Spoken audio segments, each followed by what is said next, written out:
Things don't happen to you, they happen for you. Hmm. That's life. Everything is life. It happens for you. Everything is for your greatest good. No matter what it looked, they say you want to make God laugh, tell him your plans, right? You can't control the future. I mean, you can control it up to some point. You can't control what others do.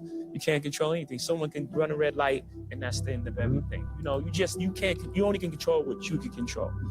Right when Dune came along is right at the time where it needed to, and right at the time where I was ready for that, right? Or it's like when you think about maybe any role that you didn't get, you weren't meant to have. And I feel like in many ways it's like a destiny or your fate or what was meant for you and whatever. But it is, because it's like, later you'll understand, you'll realize why that no happened, right? Because there was a yes that was the right thing for you and was meant for you, So everything happens for a reason, and there's a story to everything, and if you take time to realize what your dream is and what you really want in life, no matter what it is, whether it's sports, whether it's in other fields, you have to realize that there's always work to do, and you want to be the hardest working person in whatever you do, and you'll put yourself in position to be successful.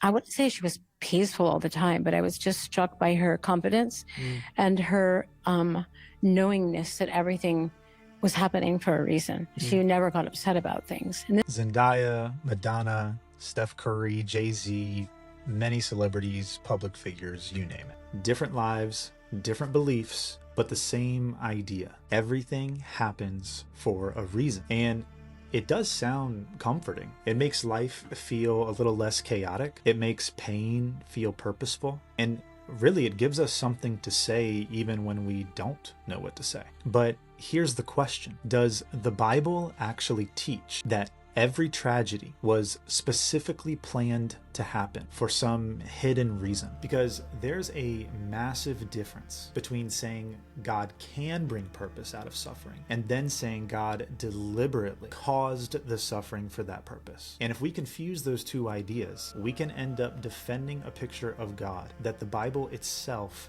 does not give us. Imagine someone has just lost a child, or maybe they've been diagnosed with cancer, or maybe another person's selfish decision has destroyed their family, and we walk up to them and say, well, everything happens for a reason. We may mean well, but what they may hear is that God wanted this to happen. God planned this exact tragedy, or maybe even some sort of ambiguous, this was necessary. And now, instead of simply grieving what happened, they also have to wrestle with the idea that God was somehow involved in it. That doesn't always produce more faith with people, and oftentimes it can even create resentment. Sometimes it makes God sound less like a loving father and more like a person moving people around a chessboard. And usually when people say everything happens for a reason, the word reason is doing a ton of work, because several different things can be true. Something can actually happen because of a person's choice. It can happen also because we live in a cursed world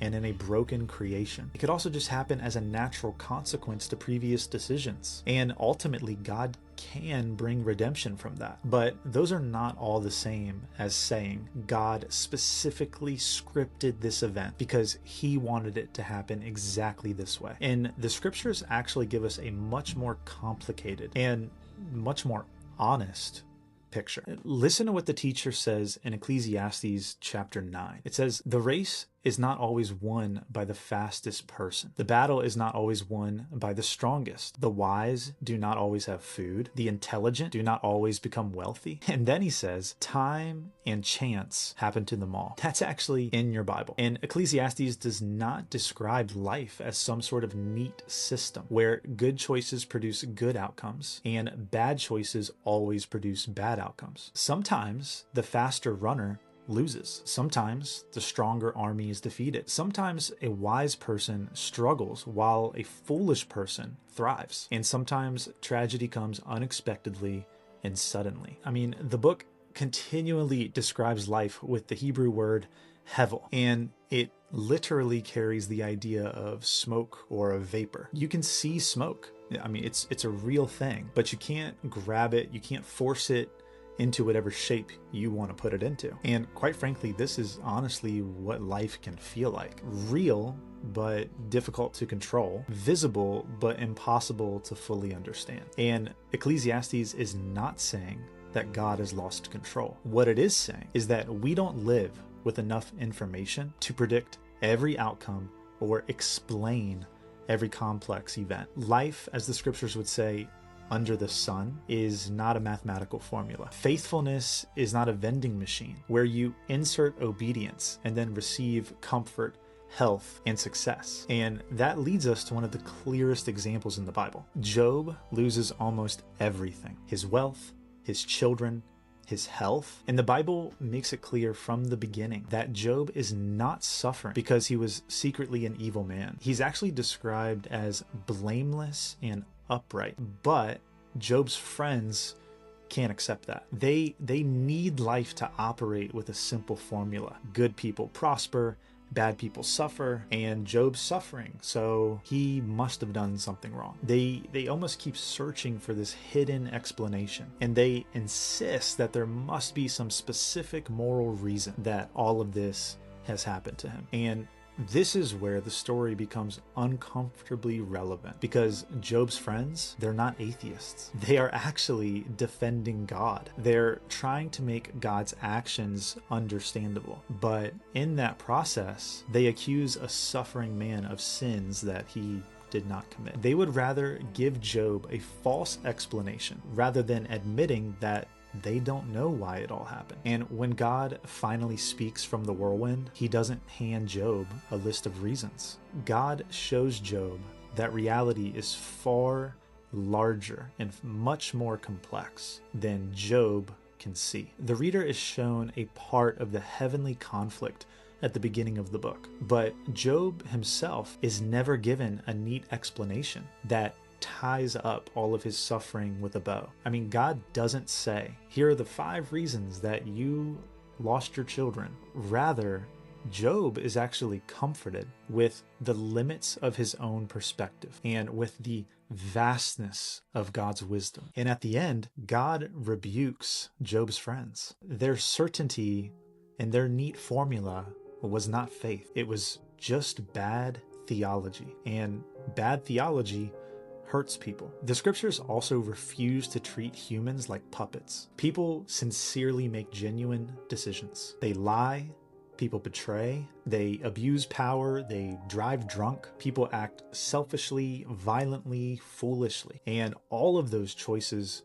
cause real damage. And the scriptures constantly call people to repent of their destructive decisions. It warns us to pursue wisdom because our decisions matter so much. And it commands justice because what people do to each other matters to the heart of God. The scriptures never treat human responsibility like some sort of meaningless act. Joseph's brothers, for example, they chose to put him into slavery. They meant it for evil, but years later, Joseph was actually able to see how God had brought good for what they tried to do for evil. But notice the distinction.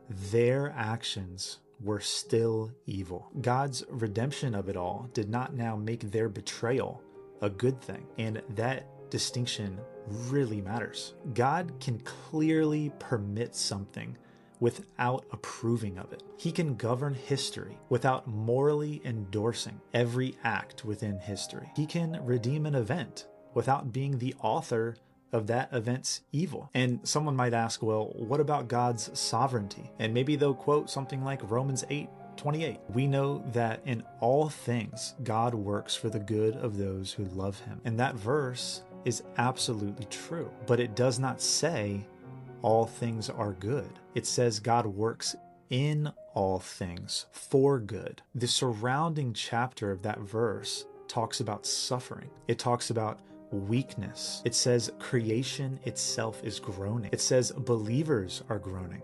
This is not a chapter that's pretending that pain is somehow secretly pleasant. It's actually a chapter promising that pain will not have the final word. God's sovereignty does not mean that we now call evil good. It means that evil cannot defeat God's final purposes. And the cross itself shows us that. Betrayal was evil. False accusations are evil. Torture and murder are evil. And yet, God brought salvation through the worst injustice in human history. That does not mean that Christians should now look at every tragedy and confidently announce that God caused this for a specific reason. It means that we can look at tragedy and confidently say, even here, God has not abandoned us. Even this cannot stop him from redeeming, restoring, and ultimately making all things new. And